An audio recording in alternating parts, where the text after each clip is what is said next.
Food for Thought with Professor David Bittay. Professor, there's something I'm curious about. What are some common mental health issues that people in the police are most likely to face? The commonest is that those who have been involved in those very difficult situations, Yeah. collecting bodies, mangled bodies, taking them to the mortuary, involved in some kind of confrontation where their lives are At in risk. danger, at risk, and also they are at the risk of killing somebody killing somebody in self-defense and things like that. They are very, very, very traumatized as a group. Okay. And the commonest presentation of that kind of situation, which traumatic is what we call post-traumatic Stress disorder. Something that we had an opponent talk about. But briefly, when people are suffering from post-traumatic stress disorder, if you take good history, you'll find that there was an incident that occurred in them, which was life-threatening to themselves, to others, or to their colleagues, because they discuss all of these things. Yeah. So they develop post-traumatic stress disorder because of that incident. And then every time they see something that is happening to them, which is similar to the incident, and they get it repeated. It's not they are exposed once. Yes. They are exposed multiple times. It brings the memories of what happened the previous time. And those memories are so vivid to them, it's like it is happening in a real situation. And when they have these conditions, it's kind of anxiety. And if it continues for a long time, it will evolve into depression. Very, very severe depression. And they may not even know what is happening, and there will be anxiety. But importantly, equally important is that when people develop, it has been shown, this I can tell you from science, that when people have a post-traumatic stress disorder, they develop medical complication. In fact, they have a higher rate of attending or seeking services more than the other people. And these services are not necessarily related to post-traumatic stress disorder. No. They are related to hypertension, high blood pressure.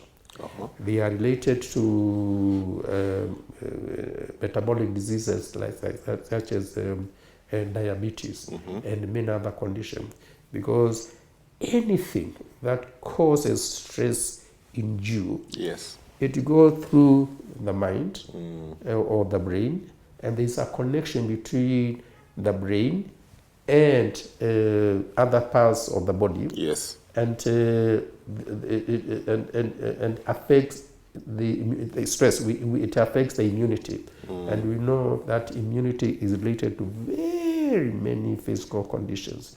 So they spend a lot of time attending hospitals and things like that, and so now comes to depression. When we are not talking about what about their families. These people, when they have very severe depression, and this is where we hear very many stories. Depression, very severe depression, can have two possible outcomes. The commonest is suicide. Because we know depression and suicide, they tend to go together. And when they commit suicide, they also are likely to commit homicide. Homicide is a killing of a person by another person. And who are the most likely culprits? the family. Family. And we hear stories like this. Yeah. Headlines. A police officer went home and shot the wife, shot the children. That is homicide. Yes. And then he shot himself. Yes. Yeah. What could possibly be going on in the mind of this person? Yeah. What could be going on in the mind of this person? Of course, we many of them, if they shoot and kill and they kill themselves, that's the end of the story. We don't know. We don't. But those who somehow survive, because they start shooting, the children run away, they may not die, which fantastic. And then all of a sudden they come to their senses, they stop, they don't kill themselves. Yeah. What is like to be going to in their minds is that I love my wife so much. I love my children so much. I have decided I'm going to kill myself, but I'm not going to leave my children behind To suffer. So they kill, relax. They kill because they love. Does that sound paradoxical? Very. It's hard to understand. Hard to understand. And the parallel is the same in many other situations. We have heard of mothers who kill their children and then they kill themselves. Yeah. They have different ways of killing themselves, and because they have no access to guns, they may hang themselves, or poison themselves, and so, or go and throw themselves into a river, throw the children. The same principle. They are killing because they love. Because they love. Yeah, and in the case of the police officer, this kind of depression, when it becomes very severe, and listen carefully, when it becomes very, very severe, it also develops, can evolve into what we call psychotic symptoms. And these psychotic symptoms may take forms that we say they are mood appropriate. In other words, we can understand those psychotic symptoms on the basis of the severe depression that they are going through. Okay. And these psychotic symptoms may include some of the following. They may believe, or they may start hearing voices. Yes, they may start hearing voices, and they attribute those voices to the children or to the family members, or they may start having delusions. Delusions are false beliefs that I am having these problems because of my family, my wife, and things like that. So it becomes very tricky, and you can only understand, you can only go into the details of this because before then they would have no understanding of what is going on. So if you give this kind of information, the families will know what is happening. So intervention, and whoever is listening, let the police hear what I'm saying. Provide interventions create awareness within the police officer, but create awareness within the family. Within the family as well. Yeah, so that everybody is aware. Okay. Now, Professor, I'm just curious, because of the nature of their work and what they're exposed to, are we saying it's not something you can get used to? Umekauka tu, you see all these things and they don't affect you kwa sababu umezoea. Is that possible? Let me tell you a story, a true story. Yeah. In this office, a soldier. I will not tell you which country. Okay. Okay, yeah.